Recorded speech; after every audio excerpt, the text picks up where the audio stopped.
Thank you all for joining us today. We're super excited about the next session of our series, Concrete Conversations. So today we are joined by Jermaine Brown, who's an investor and entrepreneur based in Atlanta. And he's currently a partner at Outlander Labs, an early stage venture capital firm. So I'll let Jermaine take it over from here, but we really appreciate you being here for our members. Yeah, sure. And so I was going to start by just giving a little bit of background on myself. And I guess, was it going to, after that, be like a little bit fireside or just me just rambling? Maybe you start rambling, and then as questions pop up, we can let people. Yeah, sure. So I'll give a little bit of kind of how I got to where I'm at today. So originally started my career working in corporate America, doing consulting, basically hopping on planes every week and going into big companies and fixing all kind of crazy problems. I got tired of that, and in college I started a company in the automotive space, and I just knew there's a lot of problems in the parts space. So I quit my job and started a company. It was an e-commerce company with a little bit of a marketplace play, but it was focused on niche aftermarket automotive parts and really connecting consumers with the hard to find parts, right? So I did it all, what I would say, wrong at the time. I was a solo founder. I bootstrapped it. I was a non-technical founder. So these all presented some very interesting challenges, which I'm sure you guys will ask about. But, luckily I was in the right city at the right time. Atlanta was kind of starting to have a boom and started to have what I call the first wave of like software entrepreneurs that were just starting their companies. So luckily I connected with some of these guys as friends, and learned about technology and kind of how you could use it to enable your business. And so those conversations and relationships really allowed me to kind of build my company over a number of years. And so we never raised outside capital. It's pros and cons of that. I'll get to that later in the conversation, but we still scaled it to a little over 10 million a year in revenue. So it got pretty big, and it was a wild ride. Learned a ton. I can tell you what to do. I can definitely tell you what not to do. But ultimately, in the end, entrepreneurship is about learning. And I learned a valuable lesson about timing and how important it is, even though a lot of times it's outside of your control. But long story short, my father got ill and I had to step away from the company.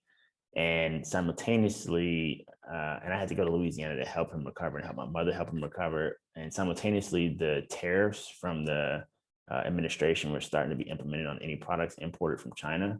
And so when I came back to the company after my father recovered, we were basically went from having a wind lightly at our backs pushing us to like a hurricane going against us. So it was really difficult. And, I said, okay, well, this is a challenge because we still need to get to, 9 figures in revenue. We were at 8. And I said, okay, well, the likely way to do this is to partner with larger organizations, basically our manufacturers and distributors who we had great working relationships with and had built all these crazy technology integrations. So long story short, through that process, I learned a lot of different things about timing. We were basically positioning it as, hey, this company could be like the strategic piece that's missing to kind of bring you guys to the next wave of growing your company, basically e-commerce. And they loved the idea, but they were like, the timing just isn't right. The same thing that is causing you challenges in your business has turned our business upside down. And our business has way more commas and zeros than yours. So the problem is many times bigger, right? So ultimately decided to wind it down and transition the team members to new roles and new companies. But it was an interesting ride. I learned a ton.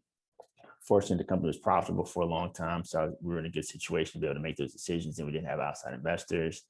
I spent a little bit of time thinking about what I wanted to do next, and I learned so much during that journey as an entrepreneur, as an e-commerce entrepreneur, that I was like, I want to help other founders navigate this journey and really kind of fill their gaps so that we can kind of accelerate their success, right? So the more resources, the more knowledge, like the more capital you can surround around entrepreneurs, the more likely they are to succeed. It doesn't guarantee success, but the more likely they are to succeed. So decided to transition to venture capital to do that. And so I'm part of the team at Outlander Labs, and we are pre-seed fund focused on really finding the best and brightest entrepreneurs and helping them scale their companies. Now, unfortunately, pure play e-commerce doesn't fall into our investment thesis, but as a founder, a former founder myself, and I'm more than happy to kind of give my insights and 2 cents on how I can help founders. So I'll stop there. That's a little bit of my background, and I can kind of go into talking about starting with the end in sight and kind of working your way backwards. Something I didn't do that I wish I did, but more than happy to answer questions, or Katie, if you want to poke into anything I just said, feel free. Yeah, I'm definitely curious in all your lessons learned, the what to do's and what not to do. But if you want to start with the end in mind, however you want to take it is. Yeah, sure. So, well, this is probably the biggest lesson I learned. So this is perfect segue. As an entrepreneur, I focused on like, hey, we're at X amount of revenue. Let's call it 500,000. I need to get to $1 million. Okay, we're at $1 million. I need to get to like 3 million. We need 3 million. We need whatever, right? And each one of the different points that I was focusing on was like an inflection point. So like once your business gets to $1 million, the complexity of it increases, and you need to like add people and systems and all this other stuff. Once you get 3 million, the complexity increases some more. So things just start to break, and you have to fix them, right? But fix them in a way where you can continue to grow the business, and as the business grows, it can support those things, right? So, it was kind of this short to medium sided approach to building the business, and it worked, right? It got us to 8 figures in revenue, so definitely not complaining. But towards the end of the journey, one of the things that I did was I started trying to understand, hey, what are some potential exit paths for this business, right? So one of the things that I just talked about was us partnering with some of our manufacturers and distributors, and kind of growing the business that way. But I also started understanding more about the landscape for e-commerce exits, i.e., people buying e-commerce businesses, right? And before I started looking into it, I really didn't look into it that much, because every time I would talk to someone about it, they were like, "Oh, e-commerce is tough. It's hard. It's it's low margins, whatever, right? It's just not a great business." And a lot of people just weren't interested in buying it. And I just kind of drunk the Kool-Aid too. So I was like, all right, I'm just going to keep growing this business, right? When I started digging into it, I actually learned that there is a market for investors and even larger companies that want to acquire smaller e-commerce companies for strategic reasons. And that there is a methodology that they use to kind of value these businesses. And there are things that are important that the founders should be aware of, or at least be trying to work towards as they build the business, that makes it more attractive as a candidate for acquisition and exit, right? So, like one of the things that I learned was that, e-commerce multiples, how they determine the price of how the business is sold. And depending upon the size of the business, but if it's a small to medium sized business, it's really a multiple of kind of like an adjusted profit number. They call it seller's discretionary earnings, right? But it's a multiple of that number. But also there are other things that play into how much a business is worth as well, that really a lot of people didn't think about, or I didn't think about beforehand, right? So distribution is one of those things, right? Like, meaning that how are you getting your customers? Is it all coming through a single sales channel, which is okay, but do you control that sales channel, right? Customer acquisition costs, like how much is it costing you to acquire your customers, right? The long-term value of those customers, right? Like how much are they spending with you over their lifetime? How often are they coming back, right? How the business is valued is done based upon trailing 12 months, which means like at the day you decide to say, I'm going to sell this, you look back 12 months, and whatever the picture looks like, that's what the multiple is based upon, right? So you can kill it for the last 12 months and have a beautiful exit, right? Now, obviously, if the period before that looks really good, then they'll give you a little bit more, right? But these are just some of the things that as I started having conversations and understanding these spaces, it got me to think about my business completely differently. And then also the people that I was conversing with, they asked really good questions, right? Like, because they've seen so many businesses, they've seen it all, right? So they're asking really good questions and poking holes and giving me things to think about.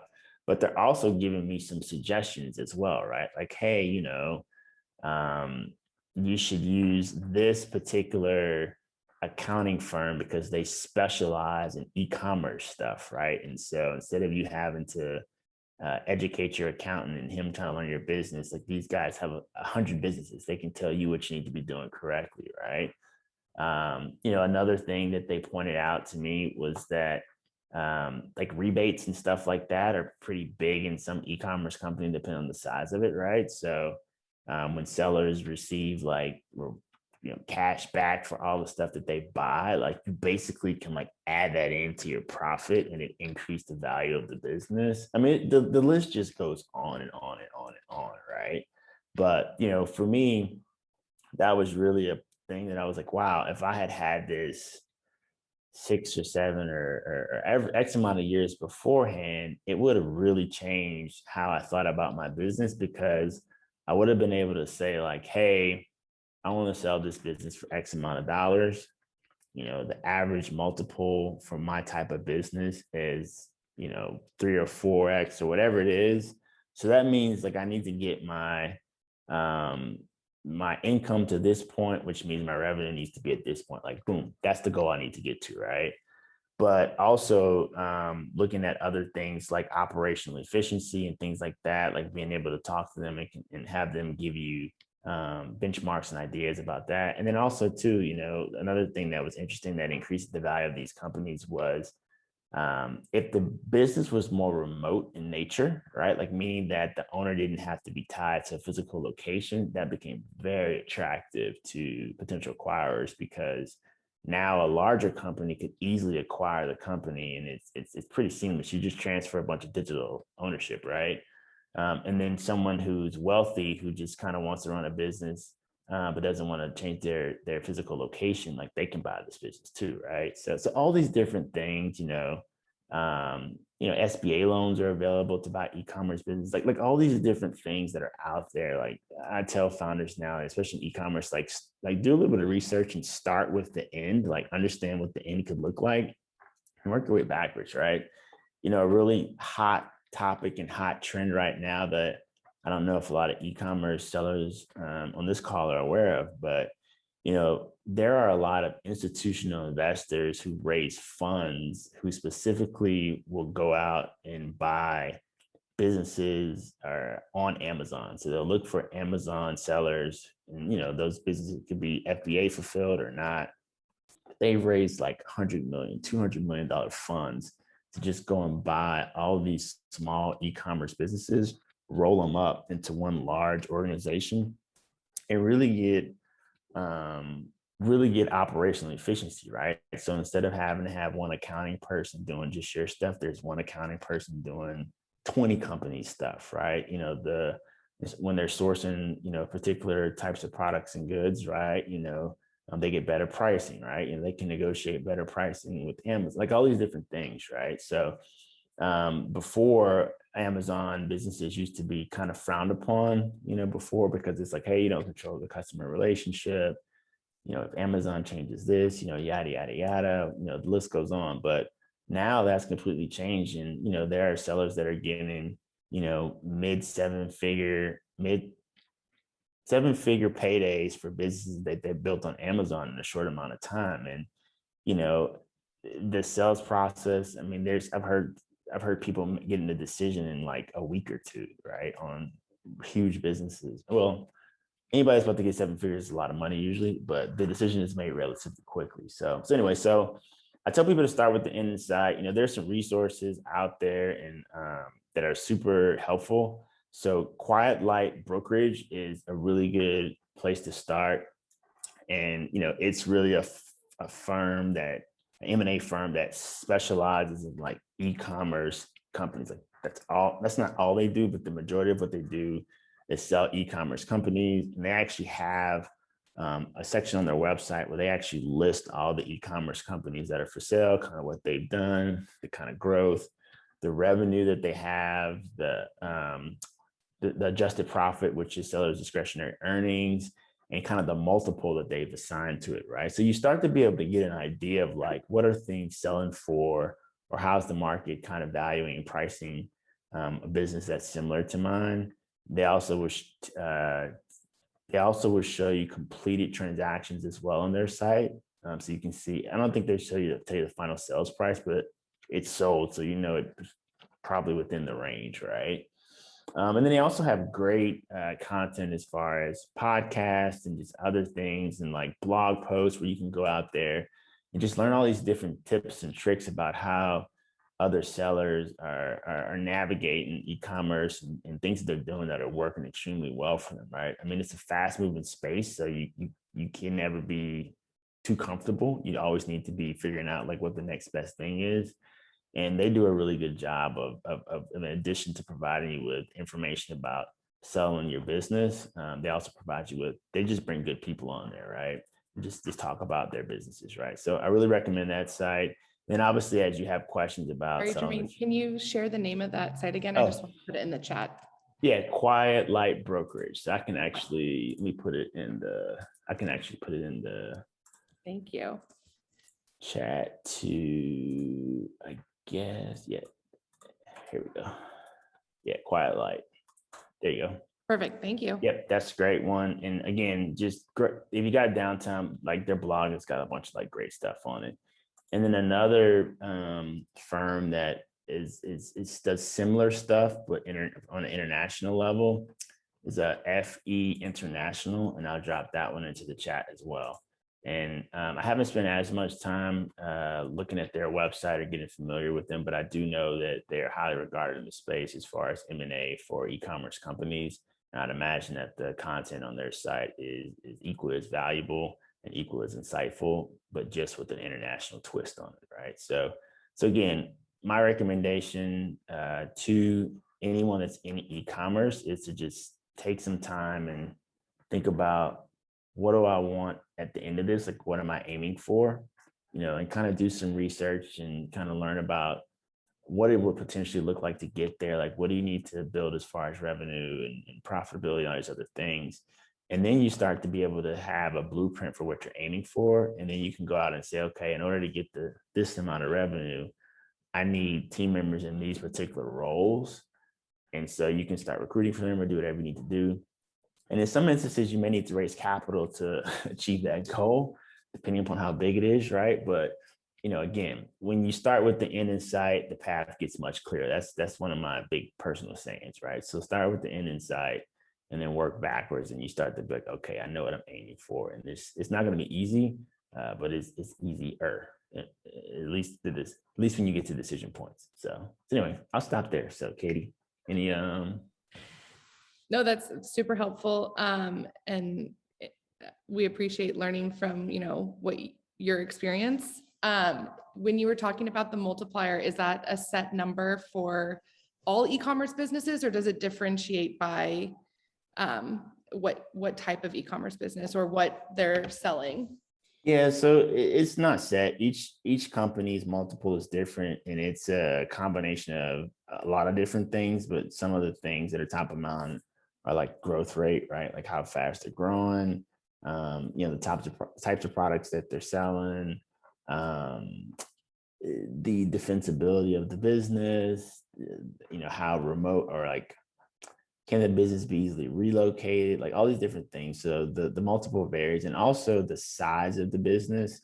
So the bigger the business becomes, the bigger the multiple. And usually the idea behind that is, hey, if you're a $10 million business or $5 million business, typically you start to be able to have more infrastructure and start to have more people that support the business as well, like more team members. And so the business is less reliant upon the owner itself. So there's less risk there, right? So, hey, if we buy this business and we keep the team intact, but the owner is no longer involved, the business can still function as compared to, $100,000, $200,000 business. It's like the owner is the business. And like, if he's not involved, like you're toast, right?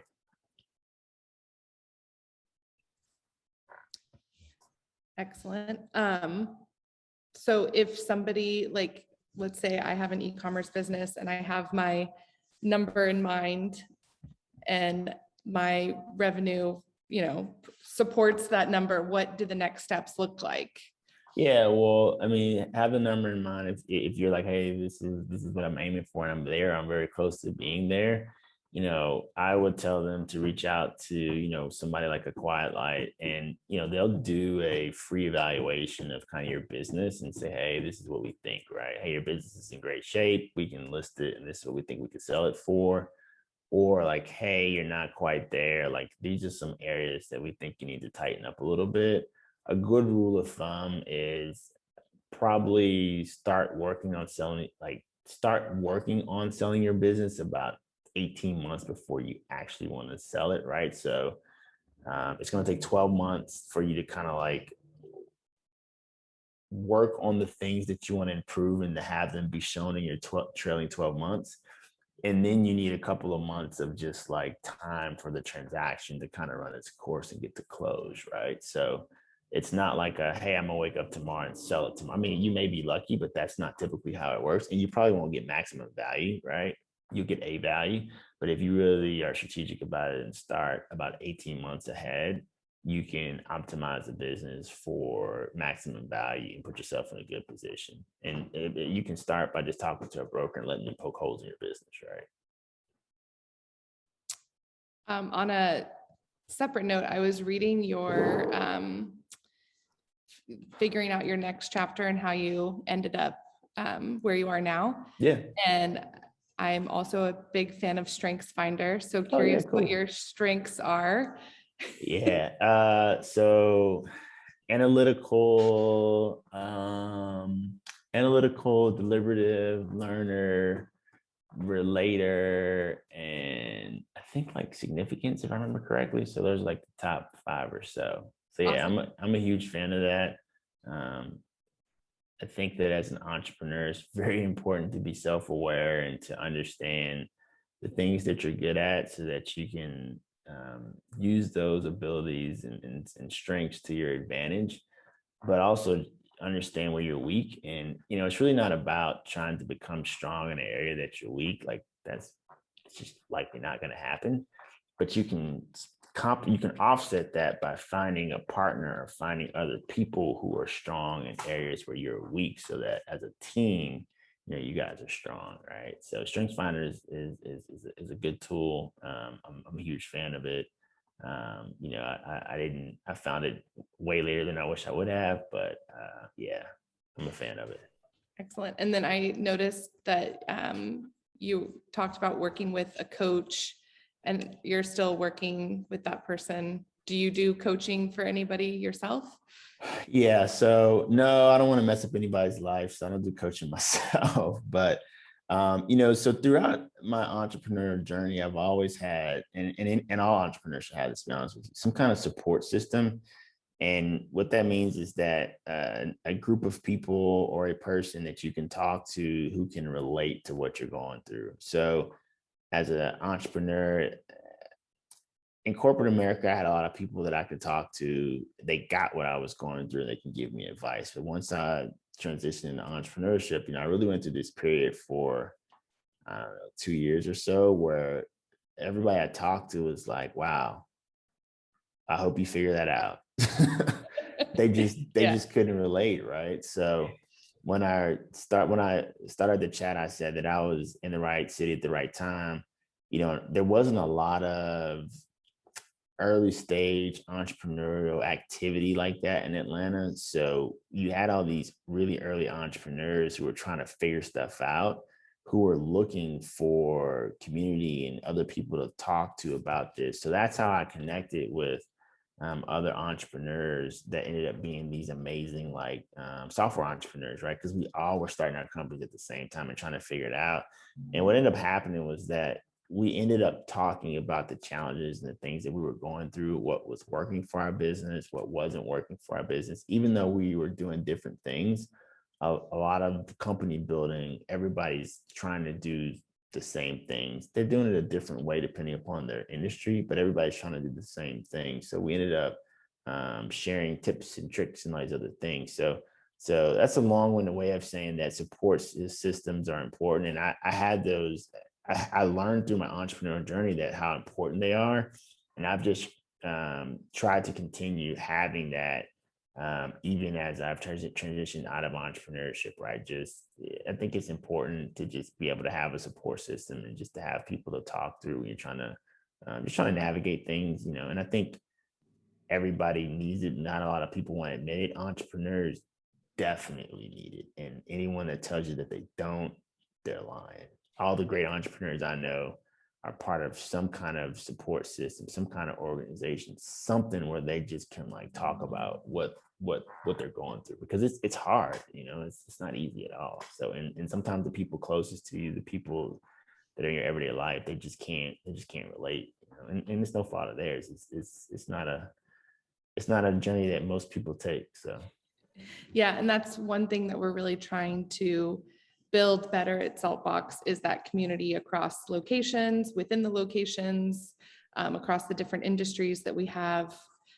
So it's good to hear you say how important that is. I know from some of my members, they've just really enjoyed like seeing what their neighbors are up to and just chatting through different problems, because most likely the other person has either been there or is something that they're going to experience in their entrepreneurial journey. So yeah, and there's digital communities too, right? So if you email me afterwards, I can try to see if I can find it. But I remember that there were like these forums and these digital communities of entrepreneurs who specifically ran e-commerce companies, and they would just have these like these posts about like, hey, has anybody done this? Has anybody done that? And you have all these people like sharing all this information, right? So physical community is super important if you can be around people on a daily basis, but also, especially if you're doing e-commerce. I mean, it's a digital business, right? So don't limit yourself to that. I think that there are a lot of really smart people who have built amazing companies, e-commerce companies, who are online and part of certain communities, and they can share knowledge that can be just game changing for you. So. perfect. Thank you. Anything else important you want to share about for our companies? What else would I say? Starting with the end in sight, I said I wish I would have done that earlier. One of the other things that would have better informed was capital for us and kind of how I approached it. So we never raised outside capital. We just did everything based off of customer revenue and customer cash flows, which worked out fine, right? But I later on took a high level view of things and realized that the market that we were operating in was I think it was like a $40 billion market. And I was like, hey, if we get like 1% of this, like that's like $400 million, right? And, in hindsight, I wish I had looked at that earlier, because I could have said, hey, look, we're looking to be a $400 million a year revenue company. And that would have been my goal. And I could have said, okay, great. In order to get there, I can't do it myself. I'm going to need a lot of great people. I'm going to need a lot of infrastructure. I'm going to need a lot of different things. And we're trying to do it in X amount of years, right? So let's just say 5 years or 7 years or whatever the number is, right? That would have given me the blueprint to go out and say, okay, how do I do this? And likely I would have needed to raise capital to do that. But I think investors, if given that math and given my background and kind of given the traction that we had, they would have probably supported it, right? I'm not saying raising capital for everybody, but I will say that start with the end in mind. How big is your market? How big do you think your company can get? And then how quickly do you think you want to try to get there, right? And then use that to determine if it makes sense for you to pursue raising capital or not, right? So if somebody says, hey, my market is $1 billion and I want 1% of that, this is gonna be a $10 million a year company. I'm like, okay, great. Well, how long do you want to take to try to get there? Oh, I think I'm going to take like 10 years. That's fine. You probably don't need to raise capital, right? You probably can bootstrap it. But if they're like, oh, I'm going to try to get there in a year and a half, I'm like, okay, you definitely need to raise capital because you're going to need to hire a lot of people. You're going to need to put a lot of things in place, right? So figure out where you want to be as far as the size of your company, and then how quickly you want to get there. And then have that be a data point in your, or a factor in your decision for, if you need to raise capital or not. So hopefully that's helpful. Yes, very helpful. Cool. Well, does anybody have any questions or anything, or is it like I just bored them to death? No, everybody's soaking in all the information. I don't see any questions. But we normally send a recap and share the recording with all of our members. I think there's a blog post going out also afterwards. So you might be getting some questions later on. Yeah, absolutely. Happy to have them email me. I'm happy to respond. Yeah, great. You should go hang out at our Atlanta location and get to know everybody. Yeah, I need to, man. Now that things are somewhat normalizing a little bit, I'll probably put that on my list to go hang out, maybe spend the afternoon there or something. Yeah, it's a really cool place. Lots of exciting entrepreneurs in there. So yeah, I saw it before they actually built it out. So they gave me a tour of it before they built it out, and I went after they built it. Wow, this thing came a long way. So yeah, it looks great. It's a beautiful space. Yes, our Seattle space looks really good too. It opens in a couple weeks. So nice. Excited to see the pictures of it. Yeah. Well, if nobody has any questions, I appreciate your time today, Jermaine. Yeah, thank you. I appreciate it. And we'll be in touch, and I'll share the links you sent out with everybody and the recording, and the blog post will be up soon. So Thank you. Thank you. Have a good one. Thanks, everyone.